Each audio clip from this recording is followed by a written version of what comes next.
शांताकारं भुजगशयनं पद्मनाभं सुरेशं विश्वाधारं गगनसदृशं मेघवर्णं शुभांगं लक्ष्मीकान्तं कमलनयनं योगिविरधानगम्यं वंदे विष्णुं भवभयहरं सर्वलोकैकनाथं। ओम विष्णवे नमः। जय श्री राधे कृष्ण। आप सभी का आपके अपने YouTube channel VK Mishra present में बहुत बहुत स्वागत है। आइए आज आप सब सुनेंगे देवशयनी एकादशी व्रत की कथा। आषाढ़ मास शुक्ल पक्ष की एकादशी को देवशयनी एकादशी, विष्णु शयनी एकादशी, हरि शयनी एकादशी, पद्मा एकादशी आदि नामों से जाना जाता है। इस दिन विशेष प्रकार से शेष शैया पर विराजमान लक्ष्मी नारायण की पूजा करनी चाहिए। आप सभी भक्तों को देवशयनी एकादशी व्रत की ढेर सारी शुभकामनाएं। आप सभी के जीवन में लक्ष्मी नारायण की कृपा से आप सभी को सभी प्रकार के सुख तथा समृद्धि की प्राप्ति हो।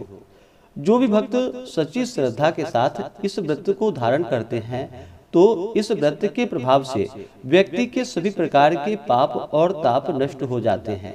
भगवान अपने भक्तों को अविजित वरदान देते हैं तथा यह सभी प्रकार के सांसारिक बंधनों से मुक्त करने वाला परम पद को देने वाला है तथा इस व्रत के प्रभाव से सभी प्रकार के धन समृद्धि की प्राप्ति होती है और अंत में भगवान विष्णु के धाम की प्राप्ति होती है। तो आइए सुनते हैं देवशयनी एकादशी व्रत की कथा। अगर आप एकादशी व्रत के उपलक्ष्य में ब्राह्मण दक्षिणा, अन्नदान, वस्त्रदान आदि के लिए देना चाहते हो तो आप अपने श्रद्धा और सामर्थ्य के अनुसार हमें डिस्क्रिप्शन में जाकर के वहां से गूगल पे, फोन पे या अकाउंट नंबर के माध्यम से आप अपने श्रद्धा और सामर्थ्य के अनुसार हमें ब्राह्मण दक्षिणा प्रदान कर सकते हैं। तो आइए सुनते हैं देवशयनी एकादशी व्रत की कथा।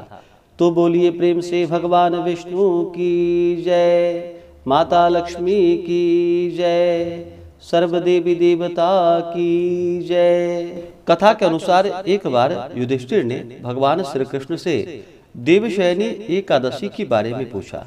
तब भगवान ने कहा कि इस एकादशी का नाम विष्णु शयनी है। इस दिन विष्णु जी का व्रत एवं चातुर्य मास व्रत आरंभ करना विष्णु पुराण से प्रकट होता है। श्री कृष्ण जी ने कहा कि हे राजन, इसको विष्णु शयनी कहते हैं और विष्णु भगवान को प्रसन्न करने के लिए इस दिन विष्णु शयनी व्रत किया जाता है। मोक्ष की इच्छा करने वालों को इसी दिन से चातुर्य मास व्रत आरंभ करना चाहिए। युधिष्ठिर ने कहा कि हे केशव, किस प्रकार से शयन व्रत करना चाहिए और चातुर्य मास व्रत कैसे किया जाता है, कृपा यह विधि भी बतलाइए।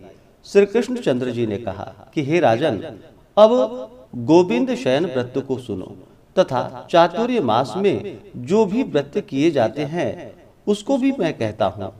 जब कर्क राशि के सूर्य हों तब आषाढ़ मास के शुक्ल पक्ष में भगवान विष्णु को शयन कराना उत्तम होता है और तुला राशि के सूर्य होने पर उन्हें जगाना चाहिए। आषाढ़ मास के शुक्ल पक्ष की एकादशी का व्रत करके चातुर्य मास व्रत का नियम पालन करना चाहिए।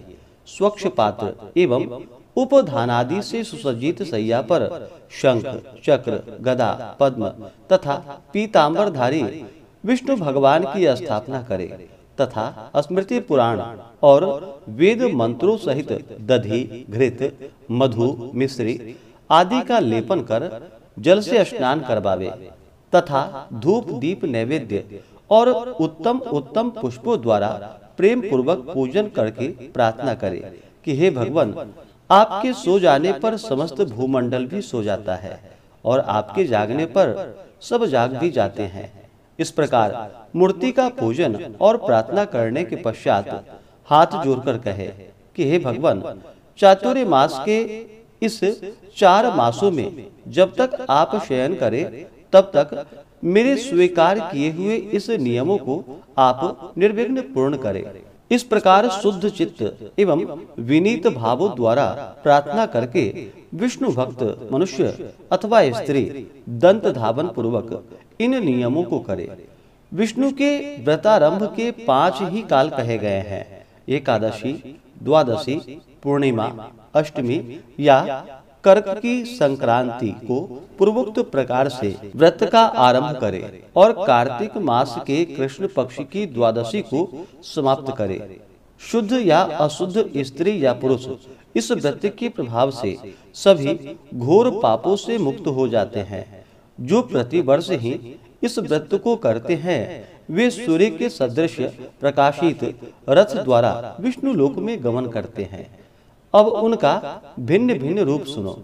जो व्यक्ति देव मंदिरों में मार्जन, जल सिंचन, गोमय के लेपन एवं रंग द्वार बेल बूटों को बनाता है वह 7 जन्म पर्यंत धार्मिक ब्राह्मण होकर उत्पन्न होता है और दधि, दूध, घृत, मिश्री एवं मधु से चातुर्य मास भर भगवान को जो स्नान कराता है वह विष्णु सदृश रूप को प्राप्त कर अक्षय आनंद का उपभोग करता है।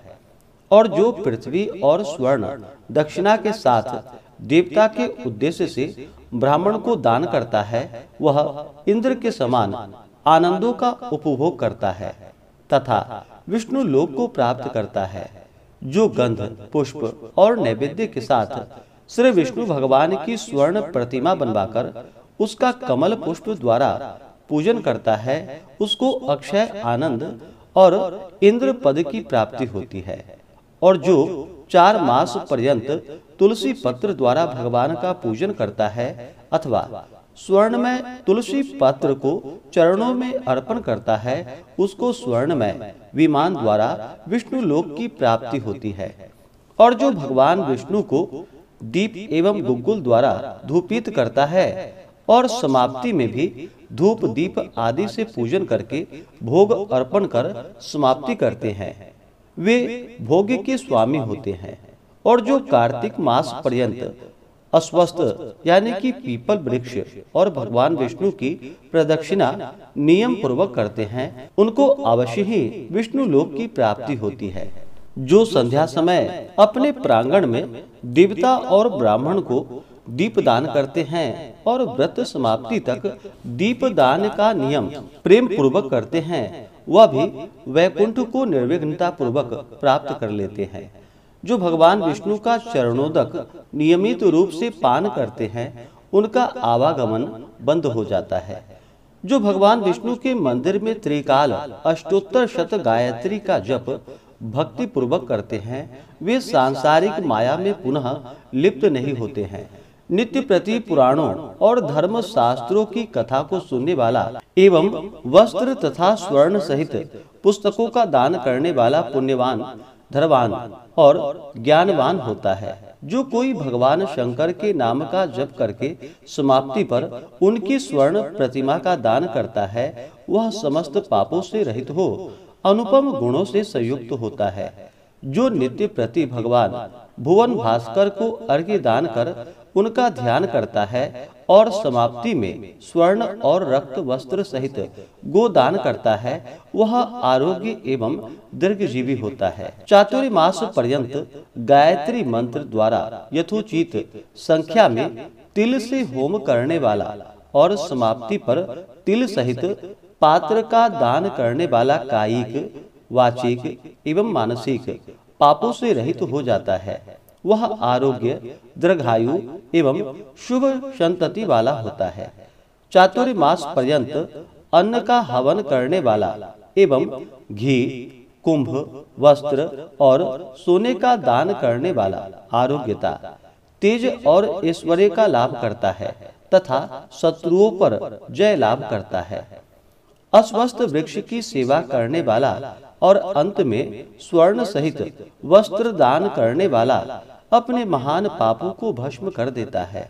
श्री विष्णु तुलसी को धारण करने वाला और श्री विष्णु प्रिय तुलसी को धारण करने वाला और ब्राह्मणों को भोजन कराने वाला विष्णु लोक प्राप्त करता है। भगवान विष्णु को शयन करा के जो नित्य प्रति उन पर भस्म एवं दुर्वा दल को चढ़ाता है और व्रत के अंत में सोने की दुर्वा बनाकर दान करता है और नम्रता पूर्वक इस प्रकार स्तुति करता है कि हे दुर्वे, जिस प्रकार तुम संसार में प्रचलित एवं हरित पल्लवित हो, उसी प्रकार मुझे भी अजर अमर और यशस्वी संतान दो। ऐसा करने से उसके समस्त पाप नष्ट हो जाते हैं और महान सुखों को भोगने वाला होता है। भगवान शंकर एवं विष्णु के सम्मुख कीर्तन करने वाला अपने पापों को नष्ट कर देता है। चातुर्मास व्रत करने वालों को सोने का घंटा दान करना चाहिए। दान देकर इस प्रकार स्तुति करे कि हे जड़ता संहारी अच्युत, मुझसे ज्ञान या अज्ञान में भी जड़ता दोष आ गया है, उसे आप नाश कीजिए। इससे जड़ता नष्ट हो जाती है। चातुर्य मास का व्रत करने वाले जो ब्राह्मण को मेरा स्वरूप जानकर उनका चरणोदक पान करते हैं, उनकी आयु कीर्ति लक्ष्मी बढ़ती है। व्रत की समाप्ति पर 2 गोदान करना चाहिए। अगर गोदान न हो सके तो जोड़ा वस्त्र का दान करना चाहिए। सर्व देवताओं के स्वरूप ब्राह्मणों को नित्य नमस्कार करने वाला समस्त पापों से रहित हो जाता है। अलंकारों से संयुक्त सबस्सा गोदान देने वाला सार्वभौम दीर्घजीवी और यशस्वी राजा होता है। ब्राह्मण भोजन कराने वाले की आयु की वृद्धि होती है। जो सूर्य एवं गणेश को चातुर्य मास पर्यंत नित्य प्रति नमस्कार करते हैं, उसे समस्त काम जनों की सिद्धि के निमित्त गणेश एवं सूर्य की स्वर्ण प्रतिमा दान करनी चाहिए। भगवान सदाशिव को प्रसन्न करने के लिए रूपा एवं तांबा दान तथा जोड़ा वस्त्र दान करने वालों को पुत्र सुख की प्राप्ति होती है। व्रत की समाप्ति पर मधुपूर्ण तांबा का पात्र एवं गुड़ का दान करना चाहिए। भगवान के सोने के समय में जोड़ा वस्त्र, तिल, गुड़ और स्वर्ण का दान करने वाले महान पुण्य के भागी होते हैं। समाप्ति पर यथाशक्ति दान करने वाला वस्त्र एवं सैया का दान करने वाला अक्षय फल को पाता है और कुबेर के समान धनी होता है। भगवान श्री कृष्ण ने कहा कि हे राजन, राज्यार्थी राज्य एवं पुत्रार्थी पुत्र को और निष्काम मोक्ष को पाता है। चातुर्य मास में ब्राह्मण को शाक, फल एवं मूल भोजन देने वाला और समाप्ति में यथाशक्ति दान दक्षिणा देने वाला राज्य का भागी होता है। विष्णु शयनी में सूर्य के निमित्त शोठ, मिर्च और पीपर, कपास, वस्त्र दान करने वाला और व्रत की समाप्ति पर सोने की बनी हुई सोंठ, मिर्च और पीपर का सवस्त्र दान करने वाला 100 वर्ष पर्यंत जीता है और उसके सभी मनोरथ पूर्ण होते हैं और वह अंत में स्वर्ग लोक को जाता है।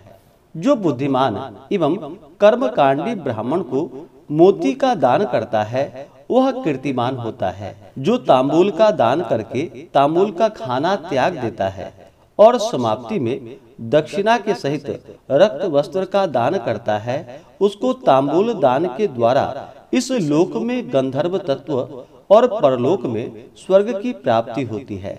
वह ब्रह्मा, विष्णु एवं शिव रूप है। अस्तु इसके दान करने से देवताओं द्वारा प्रचुर संपत्ति प्राप्त होती है।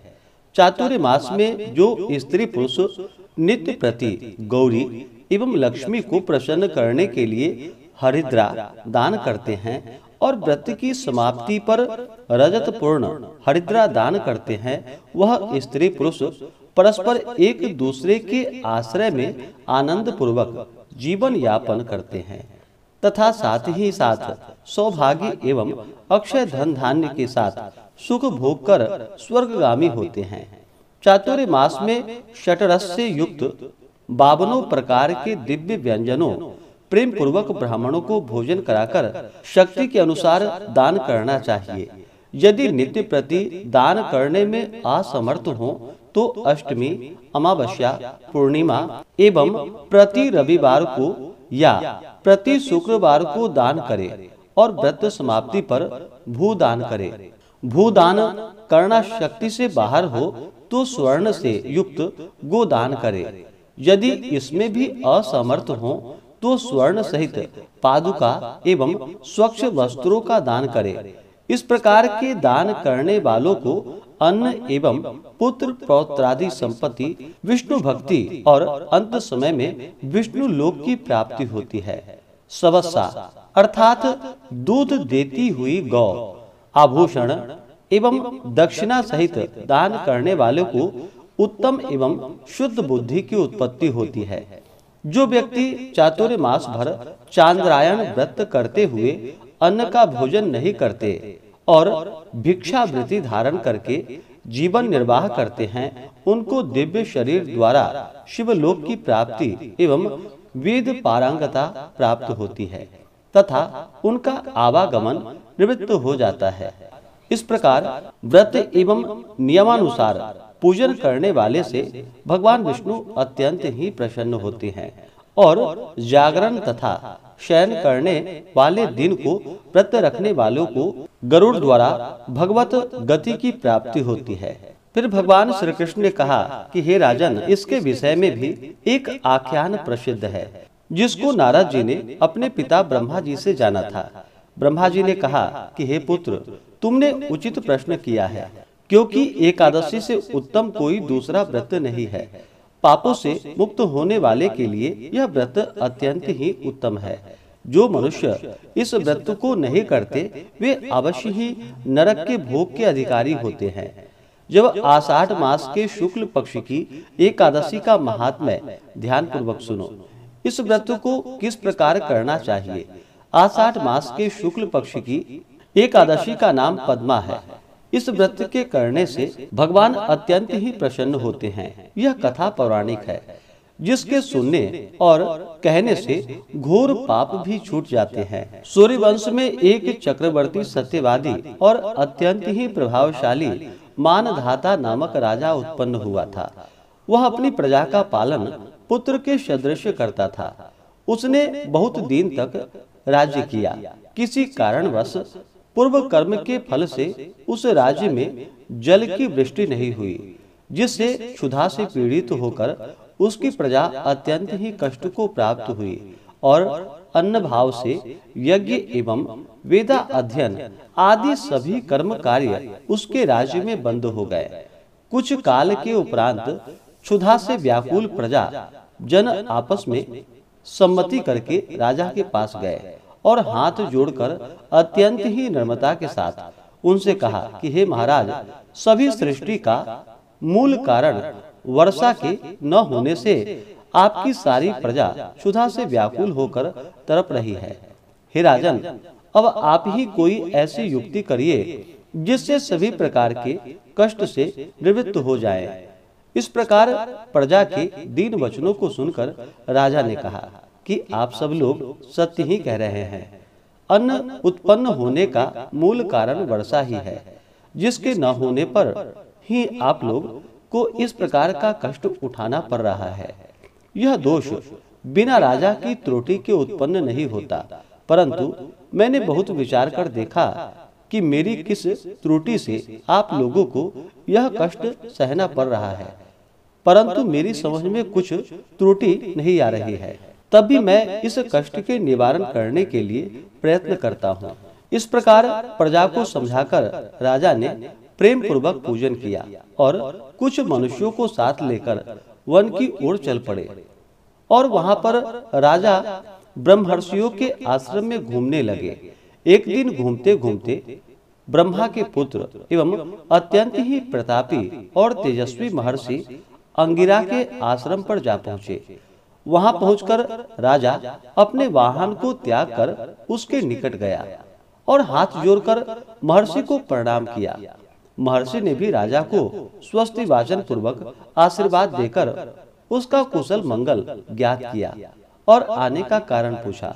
तब राजा ने कुशल मंगल कहने के पश्चात अपने आने का कारण कहा कि हे महाराज, मैं धर्म पूर्वक सुचारू रूप से अपनी प्रजा का पालन पुत्रवत करता हूँ, परंतु मालूम नहीं मेरे पूर्व कर्म के किस पाप के कारण मेरे राज्य में 3 वर्ष से बराबर वर्षा नहीं हो रही है, जिससे मेरी प्रजा अत्यंत ही कष्ट को भोग रही है।